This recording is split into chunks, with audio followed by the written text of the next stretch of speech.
ലഹരിക്കെതിരായ operation തൂഫാൻ പദ്ധതി കൂടുതൽ ഫലപ്രദമാക്കാൻ കൂടുതൽ നിർദ്ദേശങ്ങളുമായി ഒരു വില്ലേജ് ഓഫീസർ.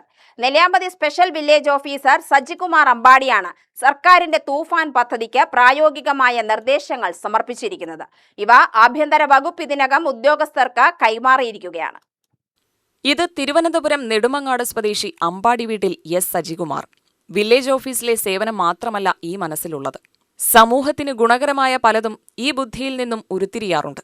അങ്ങനെയാണ് ലഹരിക്കെതിരായ സംസ്ഥാന സർക്കാരിന്റെ ഓപ്പറേഷൻ തൂഫാന് സഹായ നിർദ്ദേശങ്ങൾ സജികുമാർ കണ്ടെത്തുന്നത്. നെന്മാറയിലെ MLA റോഡിലെ വാടക വസതിയിലിരുന്ന് കുത്തിക്കുറിച്ച നിർദ്ദേശങ്ങളാണ് സംസ്ഥാന സർക്കാർ നടപ്പാക്കാനായി കൈമാറിയിരിക്കുന്നത്. ഇതു സംബന്ധിച്ച 3 പ്രധാന നിർദ്ദേശങ്ങളടങ്ങിയ റിപ്പോർട്ട് തയ്യാറാക്കി മുഖ്യമന്ത്രിക്കും ആഭ്യന്തര വകുപ്പ് മന്ത്രിക്കും കൈമാറിയതോടെയാണ് ഇവ ശ്രദ്ധിക്കപ്പെട്ടത്. പോലീസിന്റെ തിരുവനന്തപുരം, ആലപ്പുഴ, തൃശൂർ ഉൾപ്പെടെയുള്ള 7 സോണുകളിലേക്കാണ് സർക്കാർ കൈമാറിയിരിക്കുന്നത്. കുട്ടികളായിരിക്കുമ്പോൾ തന്നെ ലഹരിക്കെതിരായ ശീലം വളർത്തിയെടുക്കണമെന്നാണ് തന്റെ നിർദ്ദേശങ്ങളിൽ പ്രധാനമെന്ന് സജികുമാർ UTVയോട് വിശദീകരിച്ചു. ബാല്യകാലത്ത് ഒരു കുട്ടിക്ക് ലഭിക്കുന്ന സംസ്കാരത്തെ ആശ്രയിച്ചാണ് ആ കുട്ടി ഭാവിയിൽ എന്ത് സംസ്കാരത്തിൽ വളരണമെന്ന് തീരുമാനിക്കുന്നത്. അതുകൊണ്ട് ബാല്യകാലത്ത് കുട്ടികൾക്ക് മാനസികമായി രക്ഷകർത്താക്കളിൽ നിന്നും അതുപോലെ തന്നെ വിദ്യാഭ്യാസ സ്ഥാപനങ്ങളിൽ നിന്നും മാതൃകാപരമായ ഒരു സമീപനം കുട്ടികൾക്കുണ്ടാവണം. അവരുടെ മനസ്സിന് ക്ഷതമേൽപ്പിക്കുന്ന രീതിയിലുള്ള പ്രവൃത്തികൾ ഈ രക്ഷകർത്താക്കളും അധ്യാപകരും പ്രധാനമായും ശ്രദ്ധിക്കേണ്ട ഒന്നാണ്.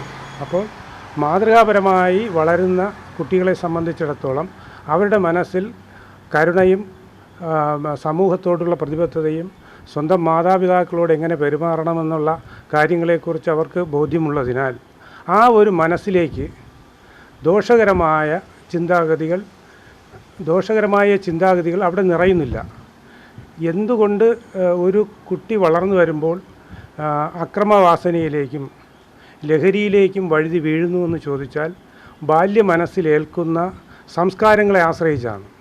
നല്ല സംസ്കാരങ്ങൾ രക്ഷകർത്താക്കളുടെ ഇടയിൽ നിന്നും അധ്യാപകരുടെ ഇടയിൽ നിന്നും കിട്ടിക്കഴിഞ്ഞാൽ ആ കുട്ടി വളർന്നു വരുമ്പോൾ അതിന് ലഹരിയിലേക്കോ അല്ലെങ്കിൽ അക്രമവാസനകളിലേക്കോ മുന്നോട്ട് പോകുന്നതിനുള്ള ഒരു സംസ്കാരം ആ വ്യക്തിയിൽ ഉണ്ടാകില്ല.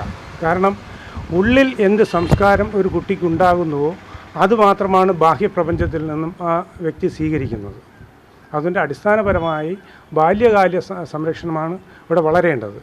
ലഹരിമുക്ത കേരളം രൂപപ്പെടാനുള്ള ശാസ്ത്രീയ വഴിയെന്നാണ് സജികുമാർ ഇതേക്കുറിച്ച് പറയുന്നത്. നിലവിൽ ലഹരിക്കേസിലെ പ്രതികളെ പിടികൂടി ജയിലിലടയ്ക്കുകയാണ് സർക്കാർ ചെയ്യുന്നത്. എന്നാൽ ഇതുകൊണ്ട് മാത്രം ലഹരിയെ പൂർണ്ണമായി സമൂഹത്തിൽ നിന്ന് തുടച്ചു നീക്കാനാവില്ലെന്ന് സജികുമാർ പറയുന്നു. ബാല്യകാലത്ത് സ്വന്തം വീടുകളിൽ നിന്ന് കിട്ടേണ്ട വാത്സല്യവും സ്നേഹവും കിട്ടാത്തതാണ് പലപ്പോഴും ലഹരിക്കടിമപ്പെടാൻ കുട്ടികളെ പ്രേരിപ്പിക്കുന്നതെന്ന് സജികുമാർ ചൂണ്ടിക്കാട്ടുന്നു.